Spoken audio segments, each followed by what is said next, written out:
ಎಲ್ಲರಿಗೂ ನಮಸ್ಕಾರ. ಸವಿರುಚಿ ರೆಸಿಪಿಗೆ ಸ್ವಾಗತ.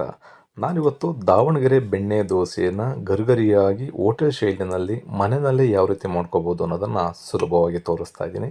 ಹಾಗೆಯೇ ಈ ದಾವಣಗೆರೆ ಬೆಣ್ಣೆ ದೋಸೆಗೆ ಮಾಡ್ತಕ್ಕಂಥ ಆಲೂಗೆಡ್ಡೆ ಪಲ್ಯ, ಹಾಗೆಯೇ ಖಾರವಾಗಿರ್ತಕ್ಕಂಥ ತೆಂಗಿನಕಾಯಿ ಚಟ್ನಿ ಮಾಡೋದನ್ನು ಕೂಡ ತೋರಿಸ್ತಾ ಇದ್ದೀನಿ.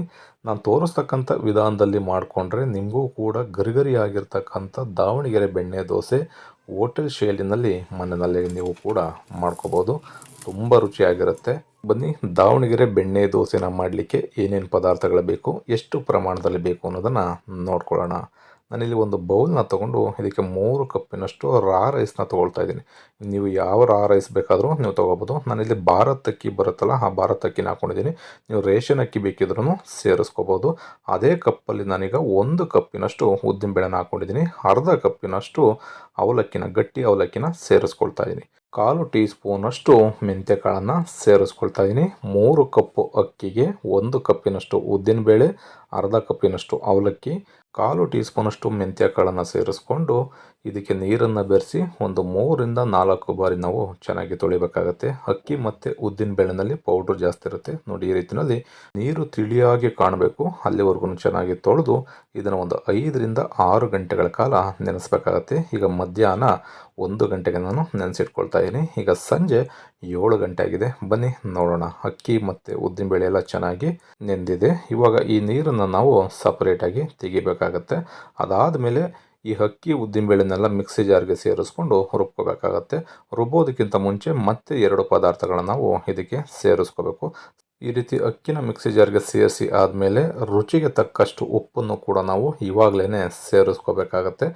ಜೊತೆಗೆ ನಾನಿಲ್ಲಿ 2 ಟೇಬಲ್ ಸ್ಪೂನಷ್ಟು ಮೊಸರನ್ನು ಕೂಡ ಸೇರಿಸ್ಕೊಳ್ತಾ ಇದ್ದೀನಿ. ಈ ರೀತಿ ಮೊಸರನ್ನ ಸೇರಿಸೋದ್ರಿಂದ ನಿಮಗೆ ದಾವಣಗೆರೆ ಬೆಣ್ಣೆ ದೋಸೆ ಮೇಲ್ಗಡೆ ಭಾಗ ಏನಿದೆ ಫ್ಲಫಿ ಆಗಿ ಬರುತ್ತೆ. ಕೆಳಗಡೆ ಭಾಗ ತವಾ ಮೇಲ್ಗಡೆ ಏನು ಕೂತ್ಕೊಳ್ಳುತ್ತೆ ಅದು ನಿಮಗೆ ಕ್ರಿಸ್ಪಿಯಾಗಿ ಬರುತ್ತೆ ನೋಡಿ. ಈ ರೀತಿಯಲ್ಲಿ ಸ್ವಲ್ಪನೂ ಕೂಡ ತರ್ತರಿ ಇರಬಾರ್ದು. ನಾವು ಇಡ್ಲಿ ಹಿಟ್ಟನ್ನು ರುಬ್ತೀವಲ್ಲ, ಅದಕ್ಕಿಂತ ಇನ್ನೂ ಸಣ್ಣಗಾಗೋ ರೀತಿಯಲ್ಲಿ ರುಬ್ಕೋಬೇಕಾಗತ್ತೆ. ಸ್ವಲ್ಪನೂ ಕೂಡ ತರ್ತರಿ ಇರಬಾರ್ದು. ಆ ರೀತಿಯಲ್ಲಿ ದೋಸೆ ಹಿಟ್ಟನ್ನು ರುಬ್ಕೊಳ್ಳಿ. ಅದಾದಮೇಲೆ ಚೆನ್ನಾಗಿ ಮಿಕ್ಸ್ ಮಾಡಿಕೊಂಡು ಇದನ್ನು 10ರಿಂದ 12 ಗಂಟೆಗಳ ಕಾಲ ದೋಸೆ ಬ್ಯಾಟರ್ ರೆಡಿ ಆಗಲಿಕ್ಕೆ ಬಿಡಬೇಕಾಗತ್ತೆ. ಈಗ ನೈಟು 7:30 ಆಗಿದೆ. ನಾನು ಬೆಳಿಗ್ಗೆವರೆಗೂ ಒಂದು ಪ್ಲೇಟ್ನ ಮುಚ್ಚಿ ಬಿಡಬೇಕಾಗತ್ತೆ.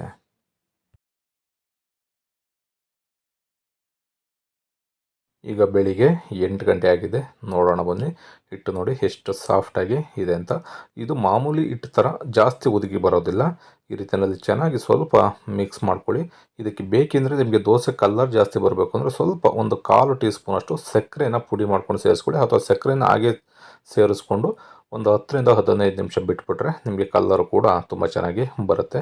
ಈಗ ಮಿಕ್ಸ್ ಮಾಡಿ ಬಿಟ್ಟಿದ್ದೀನಿ. ಬನ್ನಿ ಈಗ ಆಲೂಗೆಡ್ಡೆ ಪಲ್ಯನ ಯಾವ ರೀತಿ ಮಾಡ್ಕೊಳ್ಳೋದು ಅಂತ ನೋಡೋಣ.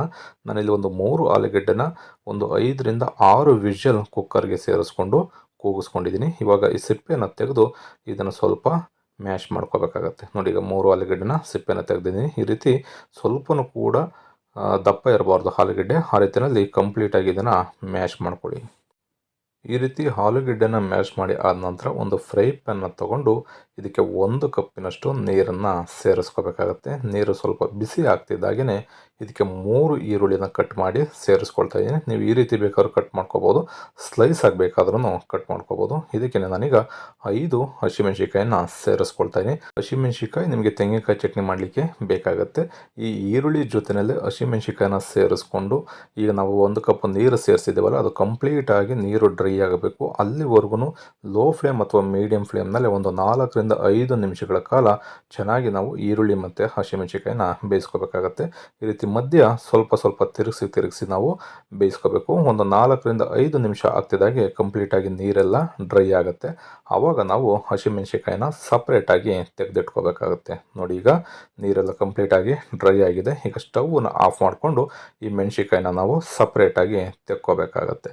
ಈ ಮೆಣಸಿಕಾಯಿ ಏನಿದೆ ಇದು ಚಟ್ನಿ ಮಾಡಲಿಕ್ಕೆ ಮೆಣಸಿಕಾಯಿ ಬೇಕಾಗುತ್ತೆ. ಈ ರೀತಿ ಸಾಫ್ಟಾಗಿ ಬೆಂದ್ರೇ ನಿಮಗೆ ಚಟ್ನಿ ರುಚಿ ತುಂಬ ಸಖತ್ತಾಗಿರುತ್ತೆ. ಮೆಣಸಿಕಾಯಿನ ಸಪ್ರೇಟ್ ಮಾಡಾದಮೇಲೆ ಈ ಈರುಳ್ಳಿಗೆ ನಾವೀಗ ರುಚಿಗೆ ತಕ್ಕಷ್ಟು ಉಪ್ಪನ್ನು ಸೇರಿಸ್ಕೋಬೇಕು. ಹಾಗೆಯೇ ಮ್ಯಾಶ್ ಮಾಡಿ ಇಟ್ಕೊಂಡಿರ್ತಕ್ಕಂಥ ಆಲೂಗಡ್ಡೆ ಏನಿದೆ ಅದನ್ನು ಕೂಡ ಇದಕ್ಕೆ ಸೇರಿಸ್ಕೋಬೇಕಾಗುತ್ತೆ. ಈಗ ಉಪ್ಪನ್ನು ಸೇರಿಸ್ಕೊಂಡು ಸ್ವಲ್ಪ ಈರುಳ್ಳಿ ಜೊತೆ ಮಿಕ್ಸ್ ಮಾಡ್ಕೊಂಡಿದ್ದೀನಿ.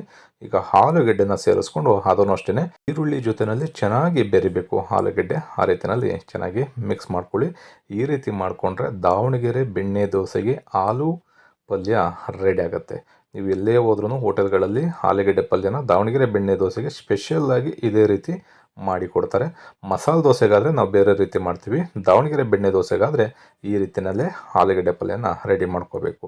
ಈಗ ಚಟ್ನಿನ ಮಾಡೋದನ್ನು ನೋಡ್ಕೊಳ್ಳೋಣ ಬನ್ನಿ. ಈಗ ಒಂದು ಮಿಕ್ಸಿ ಜಾರನ್ನ ತೊಗೊಂಡು ಇದಕ್ಕೆ 1 ಕಪ್ಪಿನಷ್ಟು ತೆಂಗಿನ ತುರಿನ ಸೇರಿಸ್ಕೊಳ್ತಾ ಇದ್ದೀನಿ.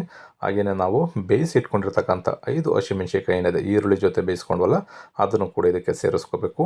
ಮೇನ್ ಇಂಗ್ರೀಡಿಯೆಂಟ್ಸ್ ಅಂತ ಅಂದರೆ 1 ಪೀಸು ಚಕ್ಕೆ, 1 ಲವಂಗ, 1 ಏಲಕ್ಕಿ, ಇದಿಷ್ಟನ್ನು ಕೂಡ ನೀವು ಈ ಚಟ್ನಿಗೆ ಸೇರಿಸಲೇಬೇಕು. ಏಲಕ್ಕಿನ ಸೇರಿಸ್ಬೇಕಾದ್ರೆ ಈ ರೀತಿ ಸಿಪ್ಪೆನ ತೆಗೆದು ಅದ್ರ ಒಳಗಡೆ ಇರ್ತಕ್ಕಂಥ ಕಾಳನ್ನು ಮಾತ್ರ ಸೇರಿಸ್ಕೋಬೇಕಾಗತ್ತೆ.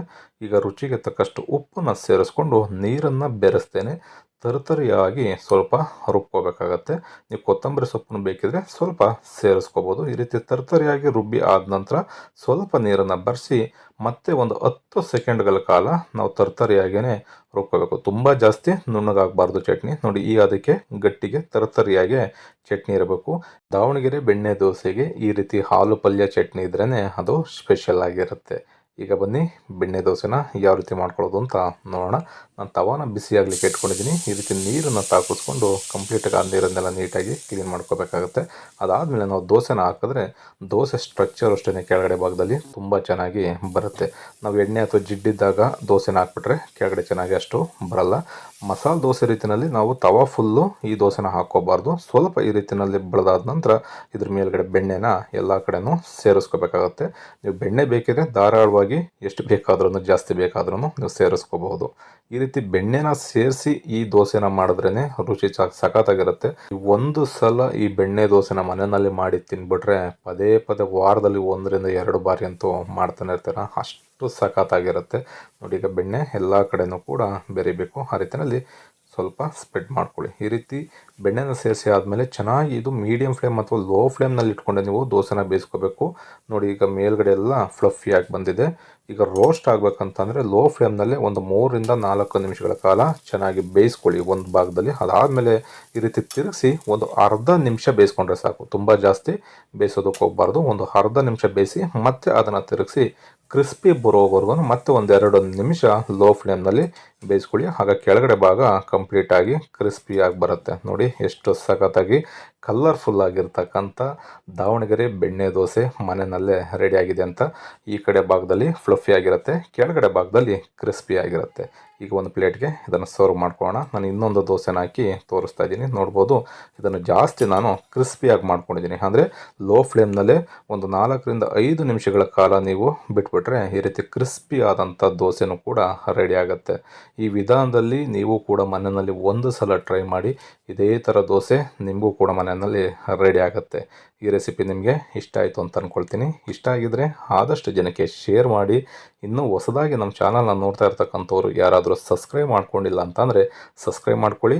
ಪಕ್ಕದಲ್ಲಿರ್ತಕ್ಕಂಥ ಬೆಲ್ ಐಕಾನ್ನ ಪ್ರೆಸ್ ಮಾಡಿ. ಬೆಲ್ ಐಕಾನ ಪ್ರೆಸ್ ಮಾಡೋದ್ರಿಂದ ನಾವು ಯಾವುದೇ ರೆಸಿಪಿಗಳನ್ನ ಅಪ್ಲೋಡ್ ಮಾಡಿದ್ರೂ ನೋಟಿಫಿಕೇಷನ್ ಈಸಿಯಾಗಿ ಬರುತ್ತೆ. ನೀವು ಈ ರೆಸಿಪಿನ ಮನೆಯಲ್ಲಿ ಒಂದು ಸಲ ಟ್ರೈ ಮಾಡಿ ಹೇಗಿತ್ತು ಅಂತ ಕಮೆಂಟ್ ಮಾಡಿ ತಿಳಿಸಿ.